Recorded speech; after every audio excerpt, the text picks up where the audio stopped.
ये है turbo whistle, जिसको कि मेरी बुलेट में लगाने के बाद क्या मेरी बुलेट सीटी मारेगी या फिर साउंड में कोई बदलाव नहीं आएगा।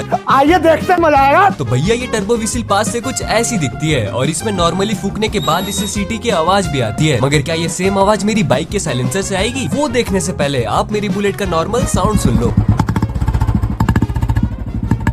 उसके बाद मैं इसको लगाना शुरू करता हूँ और इसको लगाना काफी ज्यादा आसान था, बस एक नट को ही टाइट करना था। और अब आप इसकी फाइनल साउंड सुन लो।